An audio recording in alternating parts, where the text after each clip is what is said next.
Hey everybody, welcome to Complete Collection, the show where we are going through my vast and varied record collection, one album at a time. My name is Bryce, otherwise known as Locked Groove, and I'm so happy you can be here today in episode 2 of this brand new series. I am really stoked that we can hang out and have some fun. Episode 1 was really cool. I thought that was a great deal of fun, and I'm really excited to show you even more music today. We are going to go through more of my country and folk collection, and then I think we're actually going to dip into some electronic music after that. So I hope that you are in for an hour of fun music stuff. Let's get right into it. The first record that I have here today is, just an absolute stunner. This is East by Joanna Newsom. Joanna Newsom is a singer-songwriter and a harpist, and is just one of the most phenomenally talented and unique voices in kind of a genre lane that is completely her own. It's almost of a completely different era and time than the present. It's really just remarkable stuff, and East is perhaps one of her finest statements. That said, I used to own a bunch of records of hers in my collection, including East. This is not even my original copy. I actually sold all of that collection a few years ago, kind of like unceremoniously, and I felt really dumb about it because revisiting her music on digital, it just made so much sense to have her on LP. So the one that I'm really after right now, and my personal favorite of her records, is Have One on Me. It's this like triple disc box set that's really remarkable. I used to have a fantastic copy. I got it for so cheap because the box was a little bit beat up. And I feel like nowadays to replace that record, it's going to be pretty expensive. So I'm going to probably wait until I get some credit somewhere. I think there is a copy in town, so I'm going to have to do that sooner rather than later, I think. Sooner rather than later. This record is really cool because it has an integrated book inside, if we can open it there. It's really cool. You can actually turn the pages. If I can grab a page, there's lyrics and inserts and stuff like that. It's really amazing. And I just love this whole package. I'm really glad I was able to find another copy, used, mind you, because I didn't really want to pay full retail. I'm kind of like that. I'm always hunting for a deal, It's kind of just how it goes when you acquire this many records. You have to really start hunting for deals and stuff like that. We've got more records, but before that, I want to get more coffee. I didn't actually mention I'm drinking an Americano with a splash of cream. That's kind of like my preferred coffee drink. And I made it nice and fresh before hopping on camera here. And now I'm like, oh heavens, I'm not even going to have an opportunity to drink this. So I want to get a couple sips in before it cools off too much. So my apologies if the sound is horrendous when I'm doing that, but I really just love a good cup of coffee. Okay. Thank you for bearing with me for the 2 minutes in. We're taking a break already. But this next record is one that I really, really love. This was put out, reissued by Craft Recordings, but you can also get a VMP press, which would be really good. But I personally love the sound of this one. This is the self-titled record by Nickel Creek. Nickel Creek is a kind of bluegrass, modern bluegrass record. So of course, this is not, look at the front cover of this first off. The front cover of this straight up looks like a 1998, pop album cover. It looks really, really cheesy in hindsight, but man, this is such a good album. Of course, you've got bluegrass stylings throughout. You've got banjo, mandolin, fiddle, and triple vocals throughout. It's really just the most remarkable thing. It's an amazing record. And this particular pressing, it runs at 45 and it just sounds pristine. My copy is in pretty tattered shape, but again, I got a good deal on it. And that's kind of a blessing because I got some really good music at a very, very high sound quality for not a lot of money, which I love. So really happy that I have this one in the collection. Of course, it is the Gatefold. It is produced by Alison Krauss, which is really cool. The other thing I didn't even mention, Nickel Creek features Chris Thile. I think it's this guy right here, if I'm not mistaken. And he's a mandolin player predominantly. And he is just like one of the most remarkable voices. And I'm so fascinated by his musical stylings because he really has just a commanding presence. I'm thinking mostly of an album that we're going to explore later on in my collection. It's a collaboration he did with Brad Mehldau, the kind of modern jazz pianist. And wow, it's a stunning record. Who would have thought that a blend of jazz and bluegrass would go over so well? But we're going to get to that later because, oh heavens, I have a lot of jazz records. It's kind of obnoxious. I hope that you folks don't tune out when we start digging into that. But wow, wow, wow, wow, we are into an absolute favorite singer-songwriter of mine. This is Beth Orton. Beth Orton is a UK singer-songwriter, just with a remarkably husky and unmistakable voice. Someone who just has, again, that kind of commanding presence based on their voice alone. Beth Orton is really an amazing songwriter, singer-songwriter, and this is her first album.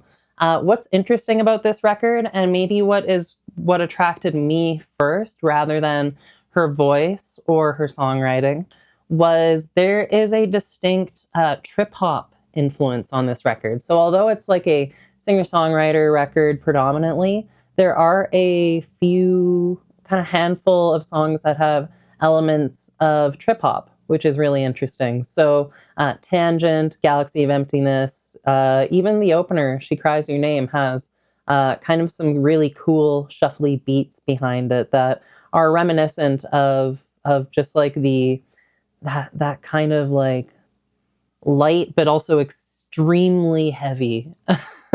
Like it bears you down, it weighs you down. That's what trip hop does for me. It's like there's so much space between the instrumentation usually that makes it really, really, really I don't know.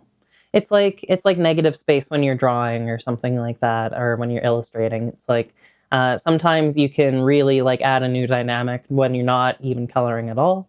And that's something about this record too, is like, uh, you know, there is like pretty sparse instrumentation throughout, and Beth Orton's voice really is just what is so commanding and what is so remarkable throughout. So, like I said, Trailer Park, this is her first album. It's amazing, but my personal favorite of her albums is this next one here. This is her follow-up record, Central Reservation. It is just a stunner of an album. You've got, oh heavens, everything on this. There's even, again, just like a little bit of shade of trip hop throughout, way less than the first record.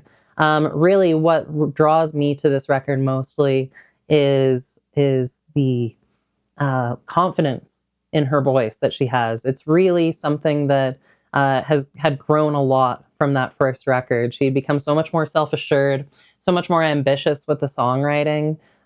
You have just some of the most amazing things on this thing. I really cannot say enough nice things about this. From the opening moments of Stolen Car, where you have these kind of like e-bowed electric guitars coming in that are just like kind of like wishy, or not wishy. They're kind of a wash in the mix, and then it just breaks out into this stunning acoustic led number with some, again, driving drums, and her voice. Her voice is just amazing. I would highly recommend you check out Beth Orton because her voice is unmistakable and it is unlike anyone else's. So definitely consider checking Beth Orton out. I'm a huge fan of hers, and it just makes me so happy that I get to revisit her stuff time and time again. I didn't show you this either, but it is on a kind of peculiar pressing. I'm not sure if you can see that, but it is like this kind of clear with a little bit of pink splotching splatters. The other thing about this version of the record in particular, there's been a few different pressings of it, from like a definitive modern version that Beth Orton put out to a simply vinyl edit as well. Um, this one was put out by SRC Vinyl, and I don't believe they're around anymore, if I'm mistaken. And they were predominantly known for doing kind of like nifty colored pressings of records. So I think they did some like Blink 182 and stuff like that. But they got to tackle this Beth Orton record, and what's really good about this one is that there are two bonus tracks. You've got a remix of Passin' Time. If I'm not no, it's not Passin' Time. It is oh, that's gonna bug me. That's gonna bug me. We actually have to dig in because I need to know what the remix is. Oh yeah, it is Central Reservation. It's Central Reservation, not Passin' Time.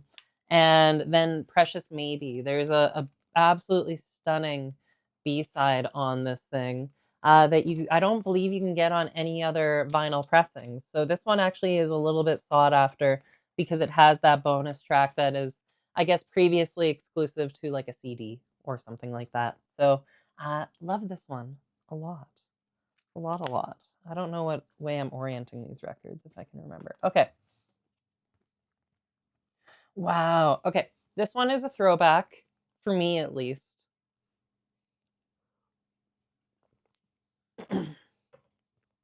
Yeah, this one's a big throwback for me. This is one of the first records that I ever bought.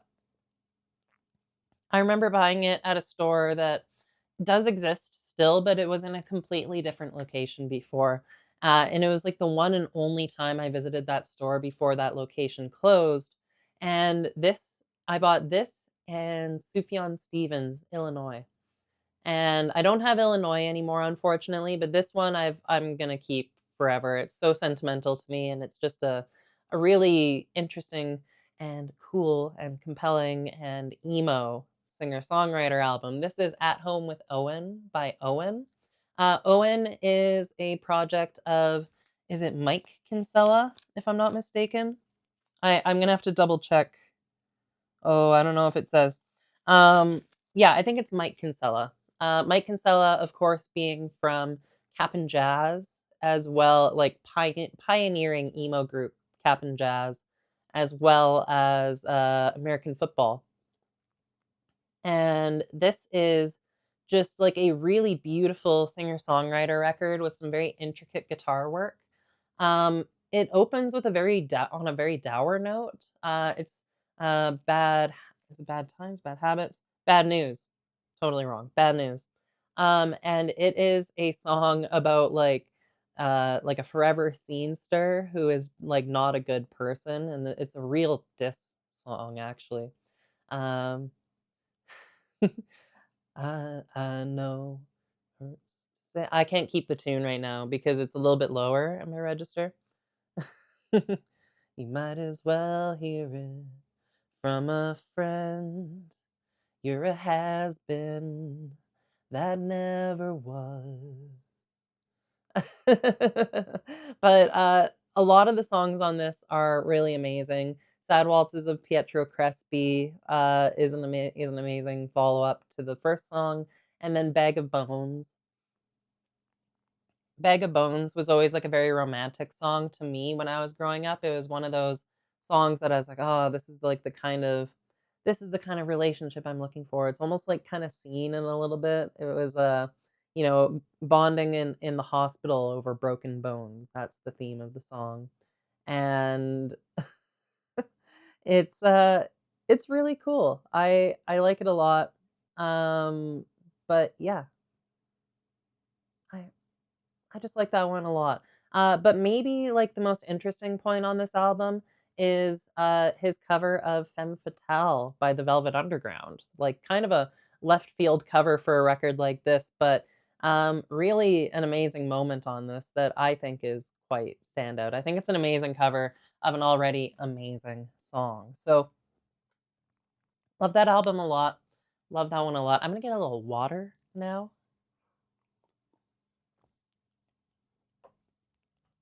I realize coffee maybe isn't like the best the best thing to drink while on camera, but heavens, I really wanted a coffee. So, this next one is Ong Pagdaloy. That's the name of the album, and it's by a group called Pentayo. Pentayo are a Filipinx like uh, group of musicians that predominantly focus on fusions of like indie rock, soul music, a little bit of electronic, a little bit of avant-garde as well, with traditional gong music. So I think it's called Kulintong, Kulindong.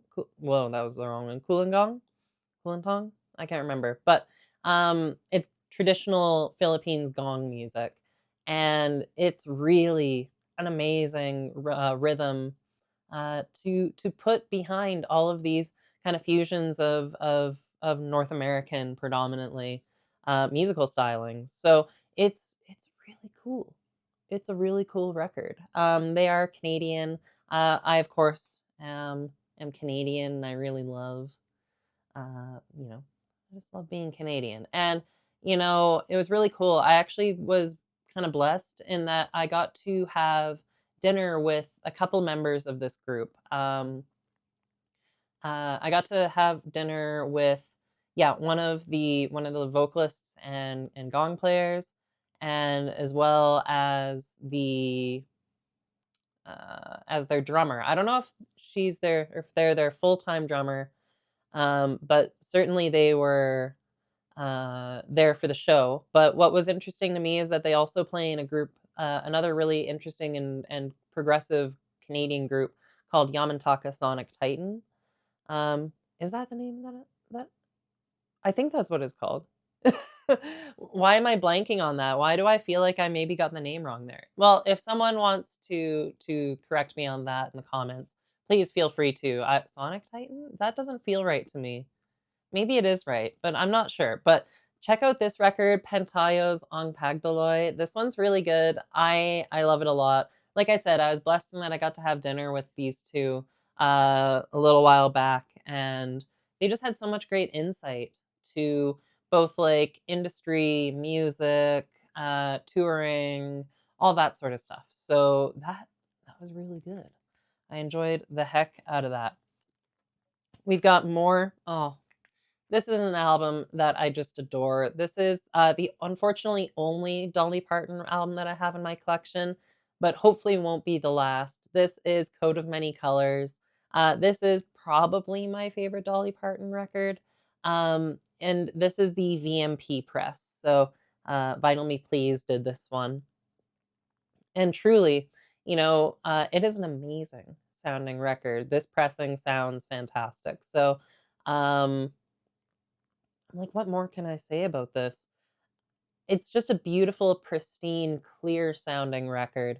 And it's one that I just love revisiting a lot. I don't have a lot of like contextual stuff because Dolly Parton is so iconic. And it's like, how do you even introduce the breadth of music that she's explored over time? I know it's like country for the most part, but it's like, records like this really, really, really have a timeless charm to them that I just love. So the last thing I want to show off with this record in particular is the pressing itself. If I can get this back in the sleeve there, yeah, the pressing itself. This one, Vinyl Me Please did it, like I said, and they pressed it on this absolutely ridiculous um, rainbow splatter. How stunning is this? My goodness. I think it's absolutely beautiful, and I love that it just sounds so good, and then it looks so good. That's like I love records for all of these reasons. It's like, not only are you, is there a good chance that you're going to walk away with something that just sounds really remarkable and that has a bit of a different flavor than when you're listening to things on headphones or on your iPod or whatever. I'm talking about hi-fi stuff right now, but really these records are just such beautiful testaments to these amazing artistic statements. I just think that, yeah, Coat of Many Colors, awesome record. Dolly P, we love her a lot. This is kind of not a local release for me, but this is a band. I believe they're from Edmonton, Alberta. I'm from Calgary. Edmonton's like the closest big city center to us. It's about 3 hours away. So when I say closest, it's like it's not that close. You got to make a day of it. But this is the Provincial Archive. Maybe we will be holy, or maybe we could be holy.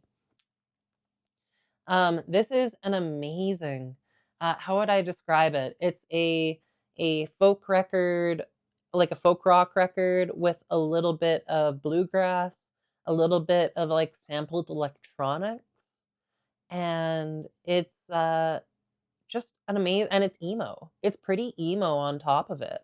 Uh, so I'm just a huge fan of this one. I haven't heard much of their other material. I don't think they're around anymore, obviously. But this album is fantastic. I would definitely recommend you check it out. What's interesting is the actual title of the band, the Provincial Archive.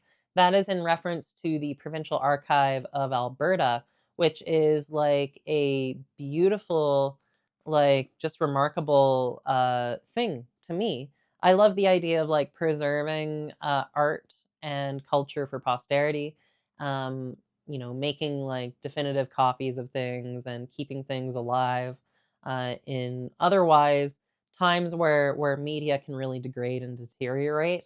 So the provincial archive here are named after that kind of arm of, I believe, the provincial government that handles preservation of stuff. So, really, really awesome. I love that sort of stuff. I used to work in the arts, so that's kind of why I'm like a little bit smitten about that.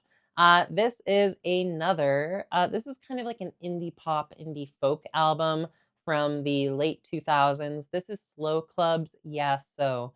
Slow Club were a UK duo. We got, I cannot remember this guy's name, unfortunately. Very sorry about that. This is Rebecca. She is, so you've got like they're both dual vocalists. So the band features songs that either feature like unison vocals, solo vocals from either of them, a little bit of intertwined stuff. Um, but really, really great sounding voices together. And so this guy plays guitar and vocals, multi instrumentalist, I think, as well. And then Rebecca is a drummer and vocalist. So what was cool about seeing Slow Club back in the day, I never did, unfortunately, but what was cool about seeing Slow Club back in the day is that Rebecca would drum, and she, I think, had a standing kit as well, which is like super cool and very energetic. I think that probably makes for a very dynamic performance when you are standing and you're beating on those drums, which is pretty cool. The big trivia, well, yeah, the big trivia of this record is that while I do not know the fate of this guy, I don't know what he's been up to since Slow Club disbanded. Rebecca has been up to a lot. She actually reemerged as a pop star, like a full-fledged UK pop star, with a bit of a progressive and I guess like almost countercultural edge. Her stuff is highly feminist, and extreme and stands up for the rights of, yeah, women, and it's really cool stuff. Yeah, like I said, her music is highly, highly, highly about, yeah, women's rights, and it's amazing. So uh I love her music a lot, but she reemerged as a pop star in the 2010s called Self Esteem. And Self Esteem has put out, I think she's just about to put out her third record. And if I'm not mistaken, her second record actually performed quite well. Like it really took off. I gotta say, the opening track to her first record, I can't remember the title of it. Opening track to the first Self Esteem album is just such a euphoric and impactful thing to me. What I really like about Rebecca's stuff as Self Esteem is that she explores a lot of choral work. So she likes to sing with a choir and do these like really remarkable gang vocals. So I'm a huge fan of that as well. This record is really good. It starts very saccharine, which might not be to everyone's taste. It's this kind of like very, back and forth, sweet to like saccharine, like I said, just like overly sweet, and overly sentimental song about, should we get together, like, or we'll keep pushing the dates back if we're not married by 22, if we're not married by etc etc, like, it's beautiful. It's a great song, but like I said, it might turn people away. The rest of the album is a little more electrified, a little more high energy, and just like, not high energy the genre obviously, but higher energy, and certainly it's a great record. So if you like kind of gang vocals, if you like really ripping and roaring and like kind of galloping songs, I think you would really like them. Uh, like I said, very rhythmic because Rebecca's a drummer, which is very sweet. We have more records, but I want to get more coffee. I just love coffee. All right. We have yet another record, and oh, this is a classic and something I've had in the collection for, again, a very long time. This is live at the Old Quarter in Houston, Texas, by Townes Van Zandt. Townes Van Zandt is kind of like an all-timer Texas songwriter. Is he from Texas? I believe so. I believe he's from Texas, but actually, yeah, pretty positive he's from Texas. And oh my God, this is just like listening to the ambiance of this record. It's kind of at like a kind of like a honky tonk saloon type bar. It's really just like the ambiance. Like, I feel like the crowd is really not giving Townes the attention he deserves because he's so singular in his storytelling, and he's so uh just he keeps me as a listener fully engaged, but I feel like the crowd is so disengaged at points of this thing. So it's amazing to see, and it could just honestly, maybe it's just the location of the microphones, like that could be it too. But regardless, I hold this record in really high regard. You've got Poncho and Lefty off the top, which, if it's kind of like that litmus test. If you don't understand, or just understand the impact of the songwriting of a song like that, and just like the then yeah, I don't know what to say. But Townes is just a fantastic, or was a fantastic, singer-songwriter. And I do have one other record of his, which gives a total different flavor versus the solo stuff of the live at the Old Quarter. This is a band effort. This is Fly Shoes. I believe this one comes quite a bit later, or a little bit later in his career. This is put out on, I believe it's Tomato Records, which is really cute. Tomato Music Company. And this is yet another fantastic Townes Van Zandt album. What's really cool is it comes with the original Tomato 12-inch sleeve. Mind you, this material for an interior inner sleeve is terrible, and so this record is actually in pretty poor condition. But again, I love a good deal. I think I paid $10 for this, which for Townes Van Zandt in any condition, vintage Townes Van Zandt in any condition, is pretty cool. Yeah, such an amazing songwriter. Would highly recommend you check out Townes. I have so many positive things to say about his music. And as far as a record that I have a lot of positive things to say about, but is so purely sentimental to me that it might be not for everyone's taste. And if we're talking like kind of sugary sweet saccharine music, then the Weepies should be in that conversation. Even just the name, the Weepies, it's like, oh my gosh, what are we in for? But this is a mid 2000s indie pop, indie folk record, and is just, I love it personally. I think this group of I think they got their start predominantly, not predominantly, but they got their start off of a well, not their start as a band, but they took off as a band as a result of a song placement in Grey's Anatomy in the early seasons of that. It features "The World Spins Madly On," which is just like this amazing track. A lot of these tracks are, pretty sad for as saccharine and as kind of sticky sweet as this album is. It really is also kind of dour at points too. Um, yeah, and I love this one, and I love to just sing it too. What can I compare you to? A favorite pair of shoes, maybe my bright red boots, if they had wings. It's funny how we alienate colorful objects' sake.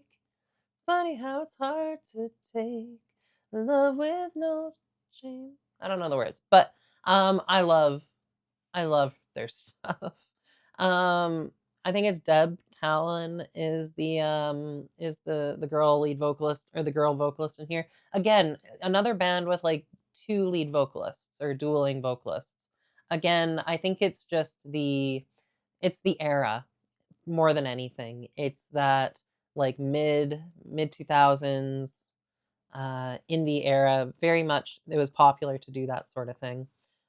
This is also I'm not going to pull out the whole thing, but this is signed as well. This is actually one of the rarest records I have in my collection. Um, it's kind of ridiculous actually how difficult and how expensive this one goes for on the secondhand market. It is on orange vinyl. It was a one-time only press. Uh, on network. And if I'm not mistaken, modern network releases do not really get reissued at all. Um, I hope that this does eventually get a reissue. I would love to see more people get their hands on it because watching people pay $300 to $450 is kind of ridiculous. I got this off of Amazon for retail when it came out. Do with that what you will. I love that record. And what do we have next? Oh, this is a record that I love, and I have been looking to get more Lucinda Williams in my collection, especially some of her early stuff. Some of the Folkways releases that she has. Would love to get even just the modern reissues of those because they did some really nice. Uh, Actually, just Folkways in general, they do really amazing stuff. But this is Car Wheels on a Gravel Road. I believe this album's from 1998. This is kind of an Americana uh, singer-songwriter Americana record. I would definitely recommend this one to fans of like Sheryl Crow. If you like Sheryl Crow's first two records, then Car Wheels on a Gravel Road is like a no-brainer in my mind. Amazing songwriting, amazing album. This is the music on vinyl pressing, but I believe you can get it. It's back in print, and you can get it on colored vinyl now, which is pretty cool. But this is again like that kind of like pseudo audiophile music on vinyl print, and it sounds fantastic. Car wheels on a gravel road. Car wheels on a gravel road. Oh, it's so good. She's so good. She's so good. And now this might be one of the best bits of album art that I have in my collection. This is a compilation of Japanese folk music called Even a Tree Can Shed a Tear. And or even a tree can shed tears. And it's yeah, Japanese folk from like the late 60s to the mid 70s. And it is remarkable. I love these Light in the Attic compilations of these Light in the Attic compilations. They're really really good, and they've got obviously got a lot of reverence for the music, but they put a lot of care into like arranging these things and putting them in high quality products. Like I really enjoy the Pacific Breeze series, the Kankyo Onganku, especially. But yeah, even a tree can shed a tear is beautiful, and I think, like I said, this is one of the most stunning bits of album artwork in my entire collection. So really happy to have this one. It's a beautiful listen. And I mean, we're into like compilations and stuff like that now. So this next one is one that I really, really dig. It's again from Light in the Attic, and this is Native North America. This is uh, volume one. I don't know if they're going to do a second volume. I hope they do. But this is a compilation of Indigenous folk and rock, North American Indigenous folk and rock. It is amazing. You've got like Willie Thrasher on this thing. What are some other big names? Willie Dunn, Willie Mitchell. There's a lot of Willies, but there's the best. They're the best. Oh my gosh. Um, yeah, this is an amazing compilation. If you ever want to really sit back and engage with history as well as just see what amazing voices are coming out of indigenous communities. It's really an amazing thing. So a lot of this stuff was cataloged originally by the CBC. So I think this compilation is actually produced quite close proximity, or in quite, I don't know, they probably had to work quite closely with the CBC, Canadian Broadcasting Company, to put this out.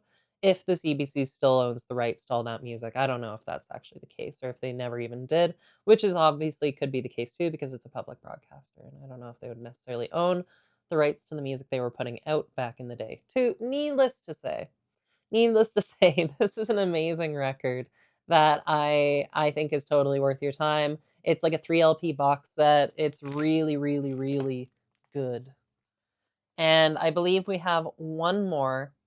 We have one more compilation in the country folk section, and then we can move on to some electronic music for the last half of the show. We have this one's amazing. It's filed under folk, but it really is so much more varied than that. There's a little bit of like lo-fi disco on it. There's a little bit of kind of like uh, soul music. It's really good. But this is a compilation called Sky Girl, and it was compiled by DJ Sunday and Julian Deshery, who are some Australian DJs. And this is a compilation of private press singles, mostly from North America, if I'm not mistaken, but there might be some stuff from elsewhere. But it is a really interesting arrangement of music, and like I said, it's so varied that filing it under country and folk is really reductive. There's a lot of different sounds and styles on this thing, but for some reason, there's like, in spite of it, there's like this huge through line that is really an amazing thing. I really loved listening to this one for the first time, to the point that I like immediately ordered it, and I was like, I'm gonna listen to this thing forever because it's just so good. And while I haven't listened to it nearly as often as I did back when it came out in like 2016, 2017, this is just an amazing record that I love to revisit when the days are gray and I'm feeling kind of low. It's a comfort. It's a weird comfort in those times. She knows my name, but don't remember my face, my baby.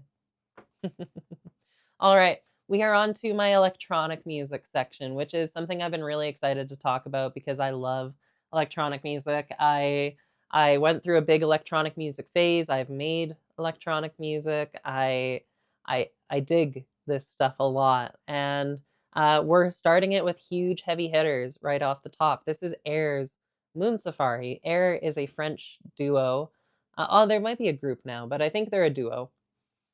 Like all good electronic groups, they're almost always two dudes. It's like you got one dude and two dudes. And if you've got best friends, then you can be an electronic duo. That's what I'm convinced of. But yeah, Moon Safari is an unforgettable record.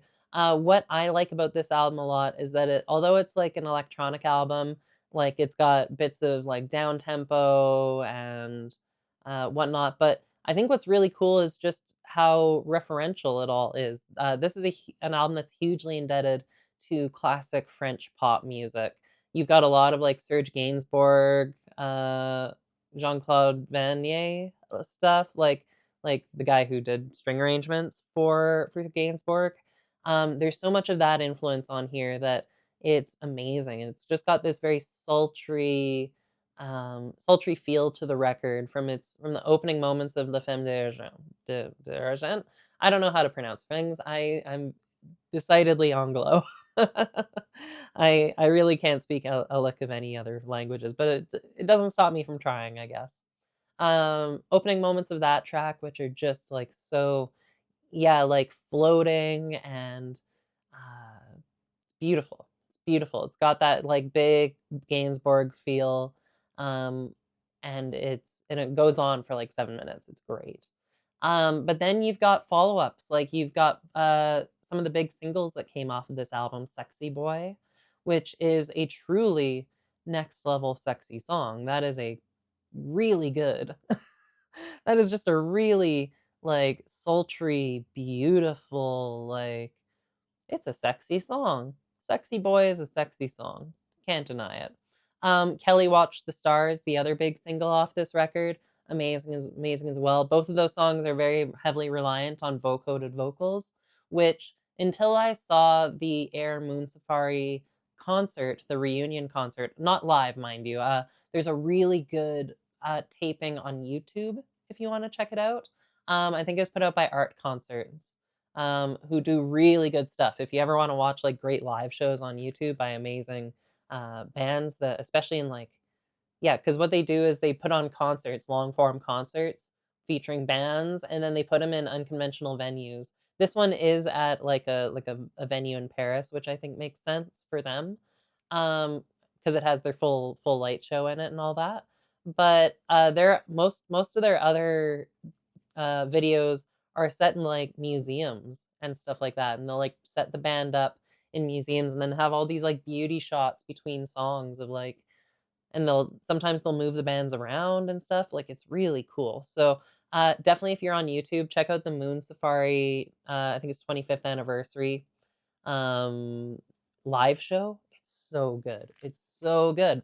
But you can see the vocoded vocals in action, which is really cool. I think that's something that I didn't really know about their music until watching them live. Is like, oh, of course, it's just the guy's voice vocoded. I thought they were like maybe samples or guest vocalists or something along those lines, but you know, it's all good. We're gonna go back and forth between coffee and water.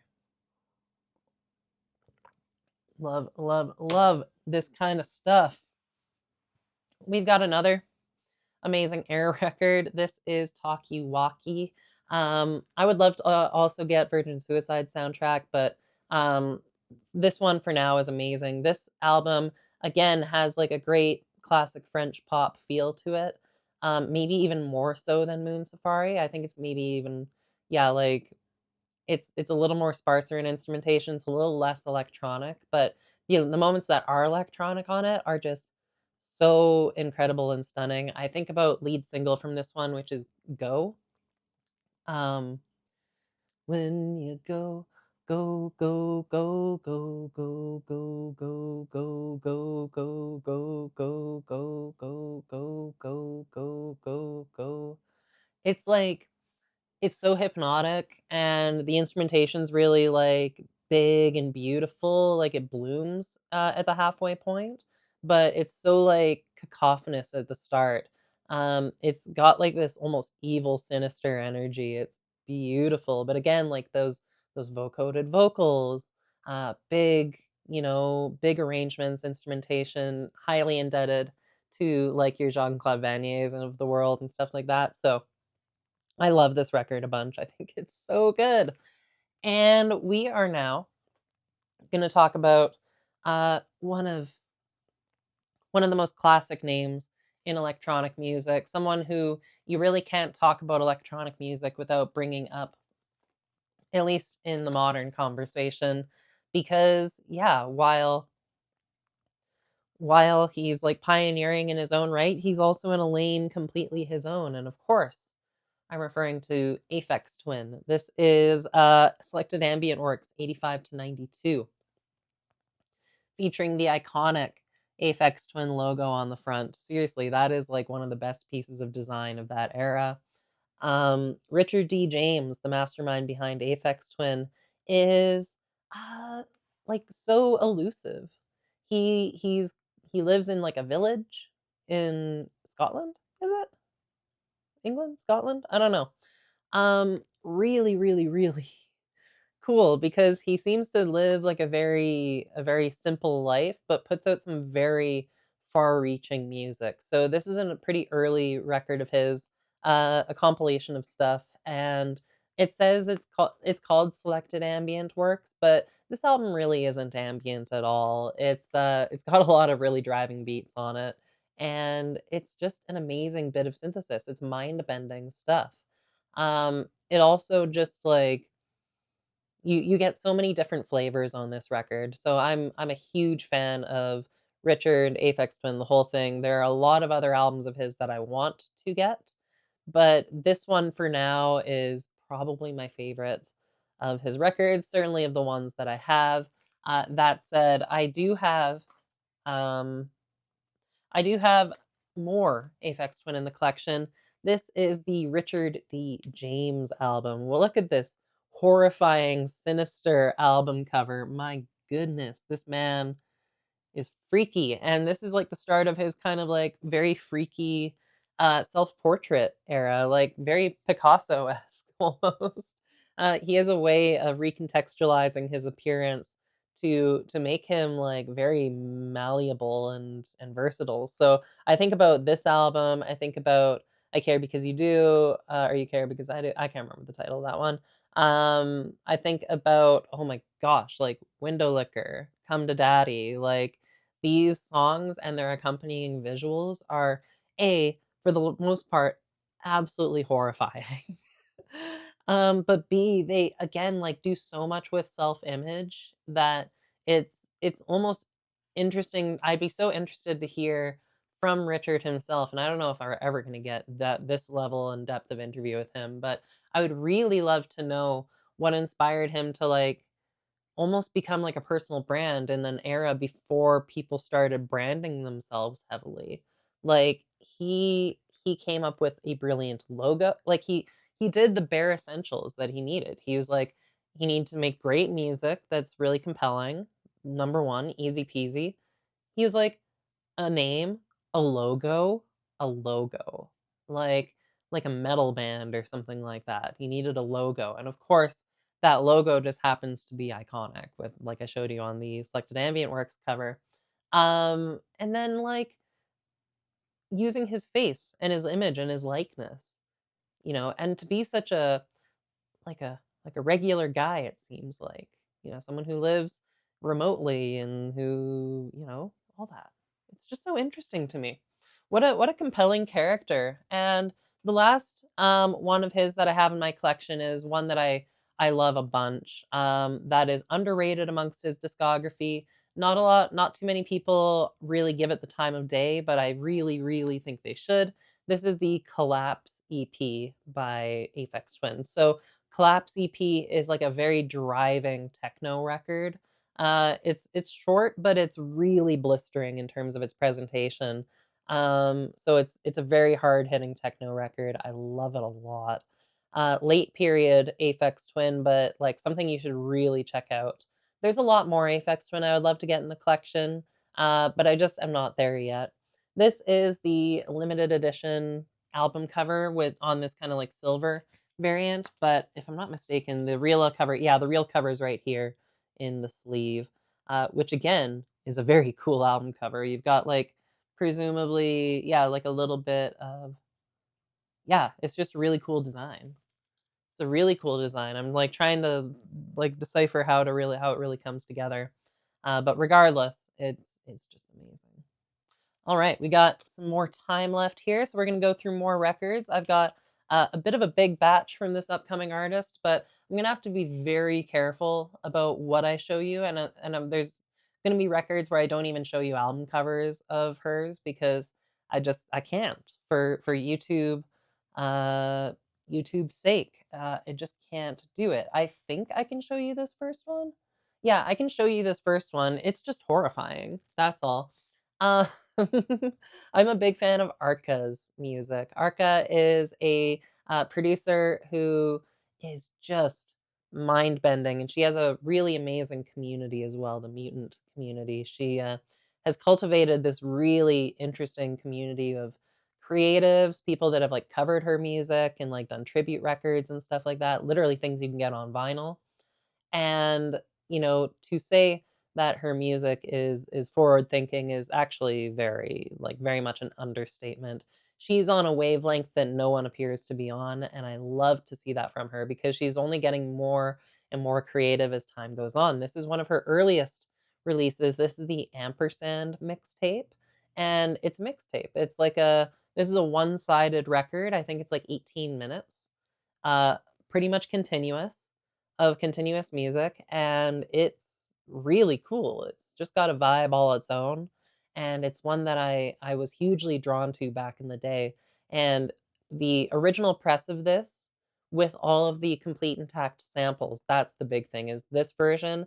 They had to omit a couple samples, including a Snoop Dogg sample that just like they couldn't clear, obviously. The original press, like obviously just like booted it and they I don't know if they cleared the rights to the sample or what, but they pressed it with the samples intact, and it goes for a lot of money. This one is the white reissue. I think this is the Boomcat exclusive, if I'm not mistaken. And this is a record that I think is really cool. But of course, it is a horrifying image on the album cover, like most of her albums. Um, these these album covers are done by someone named Jesse Kanda. Jesse Kanda puts out music under the name Dune Kanda as well, which is really cool. Some pretty again forward-thinking electronic stuff, a little more lo-fi than what Arca's doing, but just still really cool as well. We are going to move on. This is an album cover that I can't show you. So you're just going to have to trust that this is a copy of Zen by Arca. This is Arca's debut full length record, and it is awesome. Awesome. It's a little bit dry in its presentation. Like there's not a lot of like over like reverb or things like that. Like there is, but it's just not. I feel like it's got a bit of a dry feel to it, which is not bad. I think that's actually really good because it drives a lot. Amazing beats on this thing, but again, she's only getting more and more progressive as time goes on. I'm probably not going to dwell on this one too long, considering I can't show you the front cover. But we will see what else we have. Excuse me. This is one of my. I gotta get some water.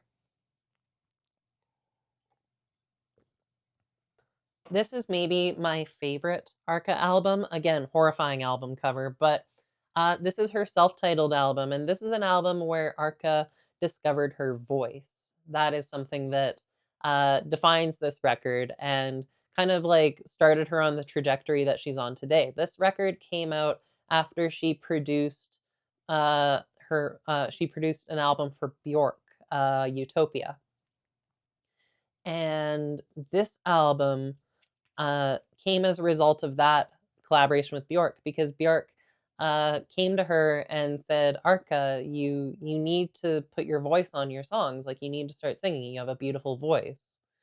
You have a lot to say. Like you need to be vocal." And Arca took this to heart and put out a record of very slow burning, beautiful, electronically textured, but just like stunning ballads. On this one here, it's very forlorn, it's very lonely sounding. But this is maybe one of my favorite Arca albums. She this was pre-transition, if I'm not mistaken, and her like I don't know. She was definitely still finding her voice at this point, but I really am so happy that like she started moving in this direction because her music has only gotten more vocal and wild in the years since. And this is an album that has a lot of that like slow burning stuff that I think is just amazing and some of my favorite music to come out of her discography. We have two more albums from Arca that I cannot show you. Um, let's see. We have Kick One. again, you're gonna have to trust that this is a copy of Kick 1.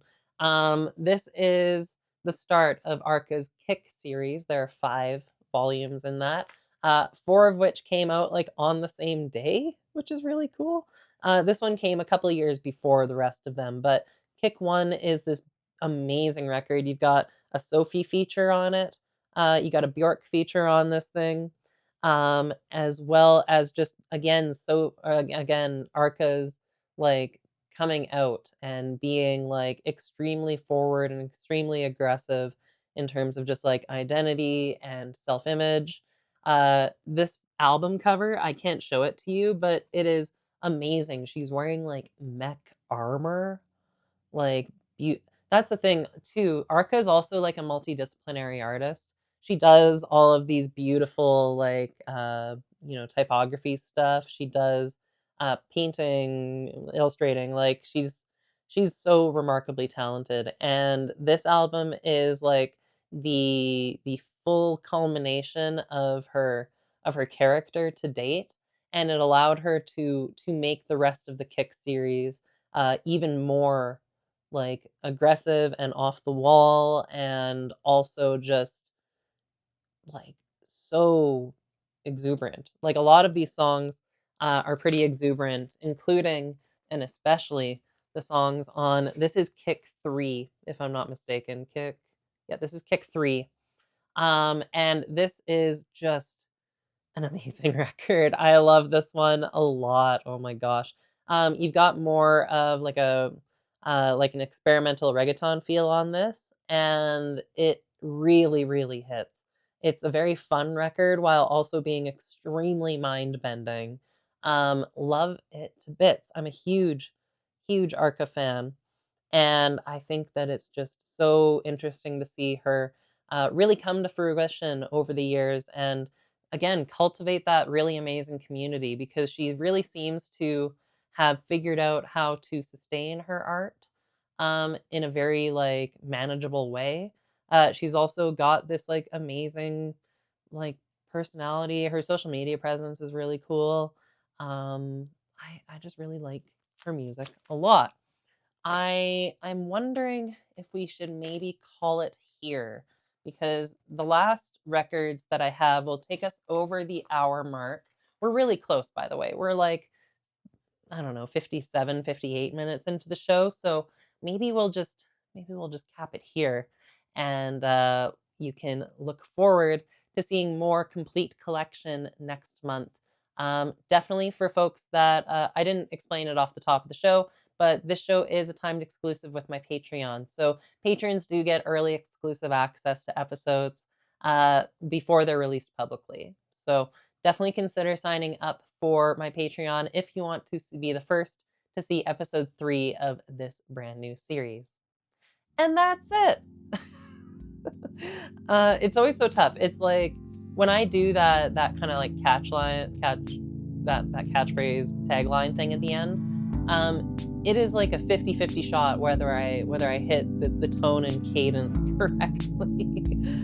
Sometimes my voice cracks, like it's a whole thing. But and that's it. Let me know in the comments below. Have you heard any of these records today? And if not, what are you most looking forward to hearing? I would love to hear all of your thoughts moving forward and your suggestions for the show as well. Thank you all so much for watching, and we'll catch you for episode 3.